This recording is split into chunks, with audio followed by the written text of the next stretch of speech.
Hi guys, Ron here and welcome back to the provisional workshop. Today I'm working on the time trial bike. Since I have a bit of spare time, this is my rest week after all, and I'm going to do a thing that I've been planning to do a long time ago. As you know, I'm using the Aeox Titan front 100mm deep wheel for my time trial bike most of the time anyway. And this comes with a straight pulled hub that's very similar to DT Swiss design. It has separate end caps, it's pretty light, pretty compact, but it's a center lock hub and it's not so easy to space out, so it fits my other wheels, which with no exception use Chris King hubs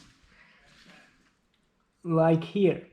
So I decided to change that because it's not very practical, and I got a beautiful gloss black Chris King hub with ceramic bearings, which I'm going to lace to my Aeox Titan rim. For that I'm going to use Sapim CX-ray spokes, pretty a typical short length because, well, the hub has a high flange and the rim is very tall, so very short spokes. 12mm aluminum nipples, no brass nipples required here because this will be a race specific wheel for me. And it allowed me actually to do one more thing. Now when I set up my bike for the first time with a roll disc at the back, I couldn't really get a 23mm Corsa speed on there because the fit is just too tight. So I put the 25 here originally and use the 23 on the front, which the Titan rim is designed for.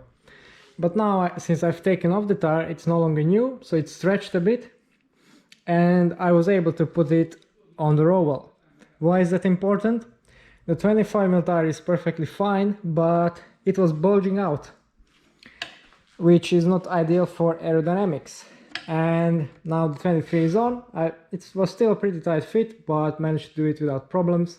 And voila, it's pretty much perfect. No bulging whatsoever, very nice continued shape of the disc wheel.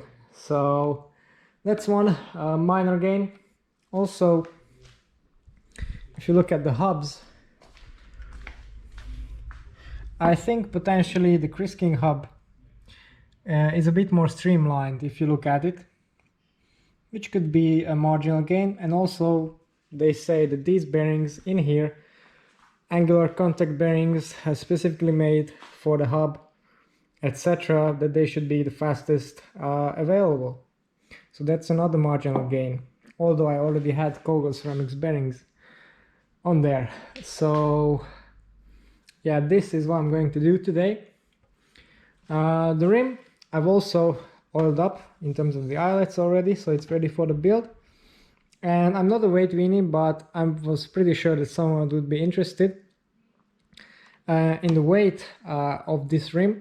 And yeah, it's not a lightweight, it's an Aero Beast, so it's coming in at 730 grams, which if you compare it to an MD5 front rim, that's around 400 grams. So yeah, huge difference there. Also almost double the depth, so no surprises there. Very wide too, tubeless ready, everything. So yeah, that's just an interesting fact. Obviously this is not going to be a climbing wheel, but it's pretty much the fastest thing there is for the front, except if you run a disc wheel, which can also be done, but pretty risky in windy conditions, while this has very good stability still despite its depth. Yeah, so that's what we're going to do. Now it's time for the installation itself. Okay, the wheel build is now ready and I've installed it in the bike. Looks pretty neat. I think it's a good match. These high flanges complement deep rim really well, I think. And also, as I said, the added benefit of having the Chris King hub is that I can now interchange all of my front wheels without any issues, without any adjustments to the brake. Of course you have to use the same rotors for that as well, but these are Durace rotors, so no problem.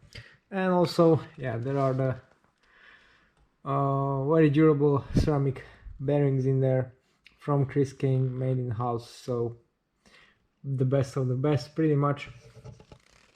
And yeah, again, if I look at the hub itself, I think there's a potential that it's slightly more aero.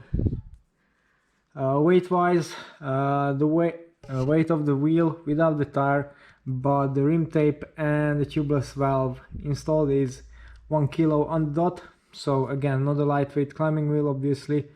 It weighs pretty much the same as my disc wheel at the back. But yeah, this is what you need for speed on the flat, which it certainly has in this setup. Okay, so this is about my wheel. If you want to know more about other bikes or wheels that I use myself or build, work on, then don't forget to tune into the channel later on and subscribe. It's all for today. Thanks for watching and see you next time.